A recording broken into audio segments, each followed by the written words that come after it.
안녕하십니까. 이강수입니다. 1912년 4월 10일 영국의 사우샘프턴 항을 출발하여 미국으로 향하던 타이타닉 호가 첫 항이었죠. 4월 15일 빙산과 충돌하여 침몰하게 됩니다.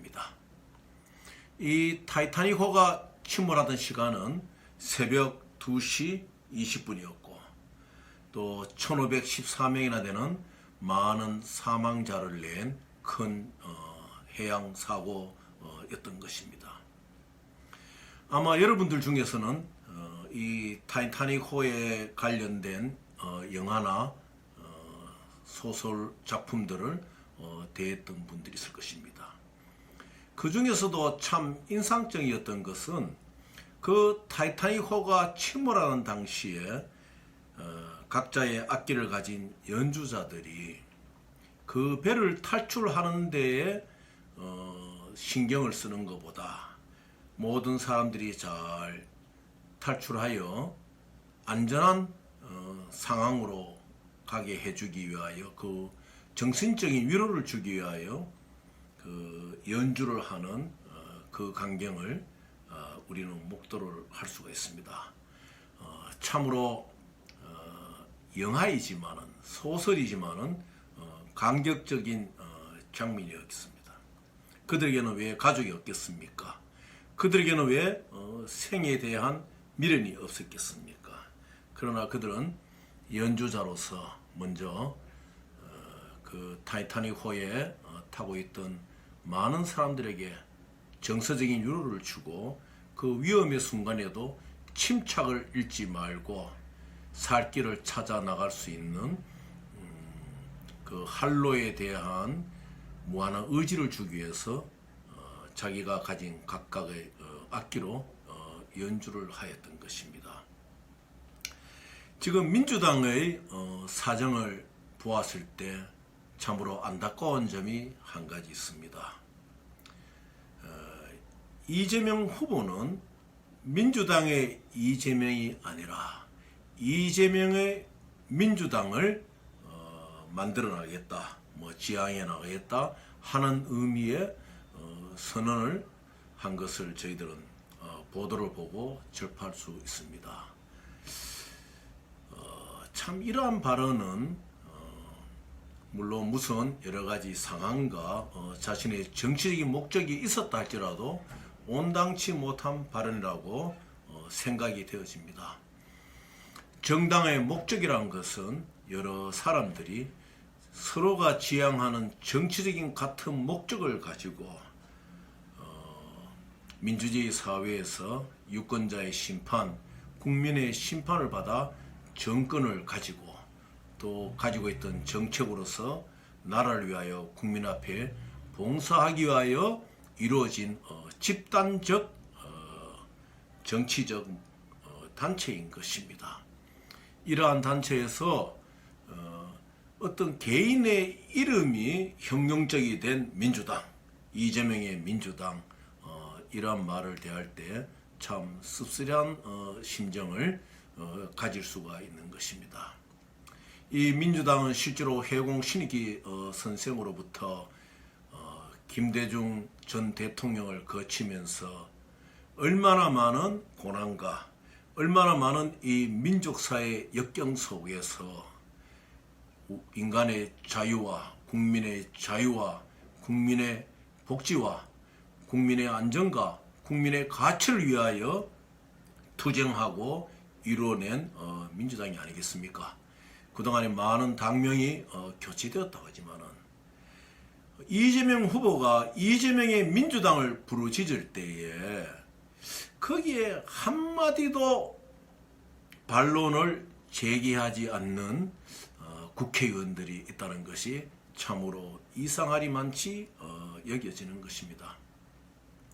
이재명의 민주당을 부르짖은 데에서는 근본적인 원인이 자신의 지지율 정책 아니겠습니까?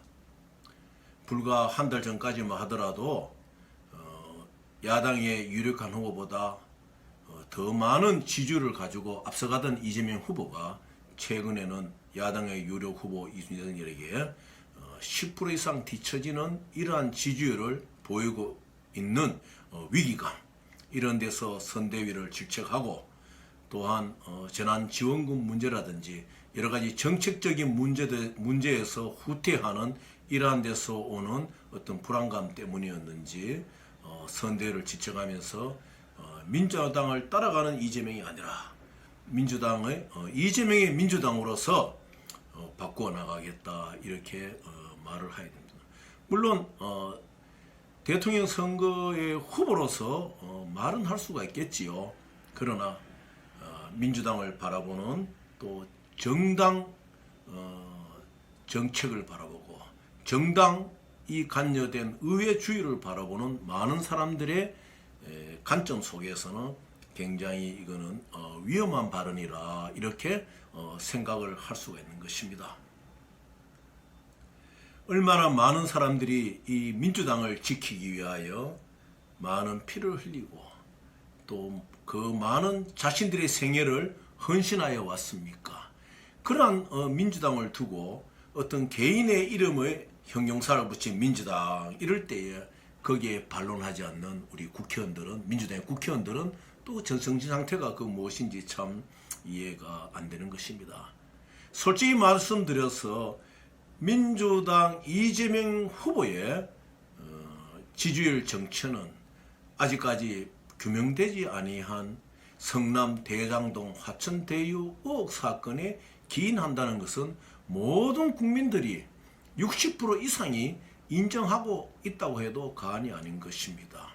왜 그렇게 성급한 발언을 하는지 자세한 내용은 잘 모르겠지만은, 민주당이란 것은 민주주의를 지향하고 또 그 안에서 시장 경제의 원칙을 지향하고 또 개혁주의를 지향하고 중도 확장의 노선에 선 모든 국민들이 정치적인 지향의 집단 체제인 것입니다. 그러므로 이재명의 민주당을 부르짖기 전에 이재명 후보는 해야 될 일이 무엇이냐? 이 성남 대장동 사건에 대하여 한 점 의혹 없는 특검을 실시할 것을 빨리 해야 됩니다. 특검을 실시하겠다는 말은 본인은 하였지만은 현재 주변 여건은 여기에 대해서 많은 조건을 또 붙일 수 있다 하는 이런 의혹스러운 눈으로 모든 국민들이 볼 수가 있는 것입니다. 민주당의 이재명 후보가 대장동 사건에 대하여 의혹에 있는 모든 점들을 훌훌 터칠 때 참 자기가 지방선거 유세에서 이 무거운 외투를 벗고 가볍게 나라 국민의 편으로 가겠다, 이렇게 연설을 하였습니다. 참 감동적인 연설입니다. 내가 입고 있는 무거운 갑옷을 던지고 국민들을 위하여 어떠한 칼이 내 가슴에 받치더라도 내 몸과 심장으로 받아내겠다는 그런 의미 아니겠습니까? 그런 열정이 진실이라면 이재명 후보는 지금이라도 이재명의 민주당을 부르짖기 전에 이재명의 특검을 먼저 부르짖어야 됩니다. 야당의 윤석열 후보가 어떠하든 누가 어떠하든 간에 자, 나를 해부해 보아라. 대장동 사건에 대해 나는 자신이 있다.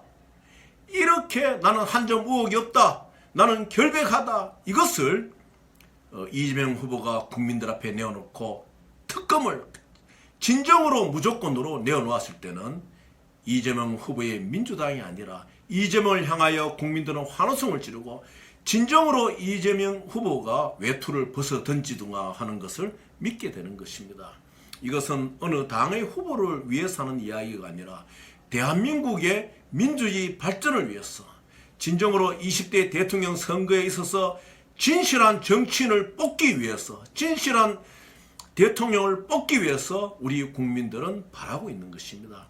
윤석열 후보도 마찬가지입니다. 고발 사주 문제라든지 여러 가지 문제에 발목을 잡혀 있지만 훌훌 스스로 특검 앞에 내놓을 수 있는 그러한 용기가 필요한 것입니다. 이재명 후보는 이렇게 또 말했습니다. 인물은 이재명이 좋은데 당이 민주당이라서 싫다. 이렇게 물론 똑같이 전해지는 말은 이런 의미로 TV에서 말하는 것을 보았습니다. 이재명 후보는 이걸 기억해야 됩니다. 지방선거와 중앙선거는 틀립니다.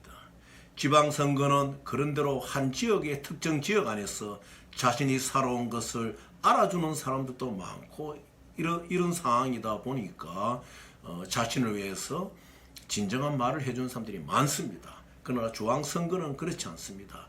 이 후보 앞에서 엄지손가락을 이렇게 척 하면서 당신은 진정 실력이 있고 낫다.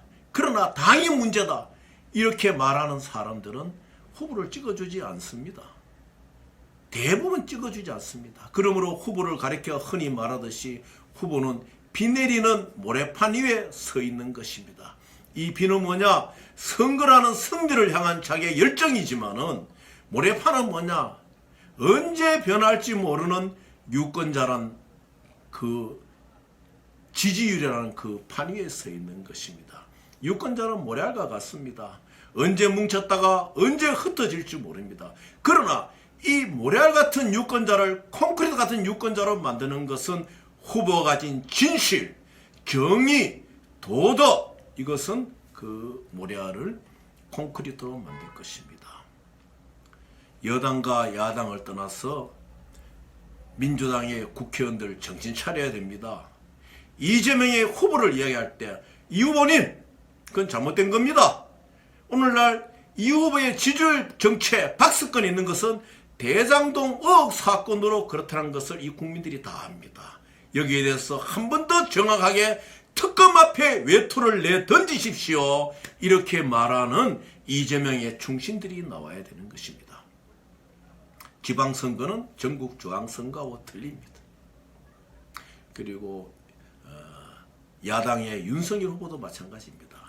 윤석열 후보를 국민들이 바라보고 환호할 때는 윤석열 후보가 갖고 있는 검찰총장으로서 정직하고 진실하게 일하는 그 캐릭터를 보고 또 윤석열 후보가 잘못된 몇 명의 정치인들과 그들에 의하여 탄압당했던 것을 보았기 때문에 여권이거든 야권이거든 지지하는 사람들도 모든 국민들이 윤석열 후보를 좋아하고 지지하는 것입니다. 그러나 이번 선대의 구성 과정에서 윤석열 후보가 분명히 알아야 될 것은 흔히 지금 1김 플러스 2김이라 하는데 그 2김의 인물들을 기용할 때 과연 국민들이 원할 것이냐. 그 자리에 정말 젊고 앞으로 이 나라의 미래를 짊어질 청년 또 청년의 나이를 벗어났더라도 국민들이 봤을 때 정말 윤석열 후보는 새로운 정치를 지향하는구나 이러한 것을 모습을 보여줄 수 있는 그러한 선대의 구성을 하여야 될 것입니다. 주변의 이야기를 듣는 것보다도 지금까지 잘하여 왔듯이 자신의 캐릭터는 정의, 진실, 도덕, 공정이라는 것을 알고 주변의 선대의 구성에 있어서 옛시대의 인물보다도 참으로 이 나라의 장래를 생각하고 많은 청년들이 따를 수 있고 많은 국민들이 윤석열의 캐릭터구나 하는 것을 느낄 수 있도록 신경을 많이 써야 되는 것입니다. 진정으로 마지막 침몰하는 타이타닉 호의 연주자들이 악기를 연주하듯이 20대 대통령 선거에 후보로 등록하고 나오는 사람들은 이런 연주자들이 되어야 됩니다. 정말로 이 대한민국에 할 일이 얼마나 많습니까? 어떤 후보는 남북 통일에 대하여 가볍게 말합니다. 이것이 이제는 더 이상 논의할 상황이 아닌 것 같아. 그건 잘못된 생각입니다.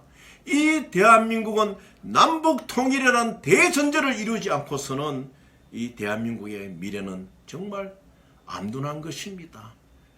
여권의 후보나 야권의 후보나 남북 통일이라는 대전제, 남북 통일의 지향에는 이루고 늦은 것이 없습니다. 지금 또 계속돼야 됩니다. 대구의 강창덕 선생, 지금은 생존해 계시지만 이 통일을 위하여 민족 통일을 위하여 얼마나 많은 노고를 했습니다. 서울의 전창일 선생, 돌아가셨지만 부산의 김상찬 선생, 얼마나 많은 분들이 자기들의 일생을 버리고 통일을 향하여 나갔습니까? 오늘 또 강화문 내거리에서는 비가 오나 눈이 오나 추워지나 통일을 위한 피켓을 들고 80 중반의 노고를 깔고 아직까지도 국민들에게 알리는 노인들이 있습니다. 여러분, 통일은 오늘이나 내일이나 이르거나 늦거나 이런 것이 없습니다. 우리 20대 대통령 선거에 나선 후보들은 통일 문제에 관한 한 신중한 생각을 하고 통일이 민족의 생존의 지름길이라는 것을 잘 알아야 되는 것입니다. 참고로 이제 20대 대통령 선거도 얼마 남지 않은 세월이지만은 민주당의 이재명 후보는 대장동 사건을 외투를 벗듯이 벗어 던지지 않고서는 앞으로 나갈 수가 없습니다. 명심해야 됩니다. 국민의힘 윤석열 후보는 과거에 물들어진 선대의 구성으로서는 윤석열 후보가 가진 진실, 도덕, 공정, 진리라는 국민들이 바라보는 그 캐릭터에 손상을 입을 수도 있습니다. 심사숙고를 해야 됩니다. 오늘 이 상황 속에서 우리들은 대한민국의 미래를 위해서 여도 야도 없고 어느 후보를 특정 후보를 지지한다는 것이 아니라 진실하고 도덕하고 공정하고 자기에게 둘러싼 의혹의 외투를 활짝 던지고 국민 앞에 다가오는 뛰어오는 후보들을 향해서 우리 국민들은 표를 던질 것입니다. 그리고 그에게 영광을 줄 것이고 그에게 앞으로 5년간 대한민국을 맡기고 이 대한민국의 미래를 열어나갈 것입니다. 저희 단체도 그렇습니다. 어느 후보를 지지하든 또 어느 후보를 찬양하든 어느 후보를 반대하든 그것은 모든 단체 회원에게 맡겨진 것입니다. 열린 마음으로 이 20대 대통령 선거가 진보냐 보수냐 반대파냐 찬성파냐 구파냐 신파냐 이러한 것이 아니라 이 대한민국의 앞날을 의혹의 외투를 던져버리고 진실과 공정으로 다가오고 뛰어올 수 있는 후보에게 한 표를 찍는 10반은 나는 대통령 선거가 되기를 바라겠습니다. 감사합니다.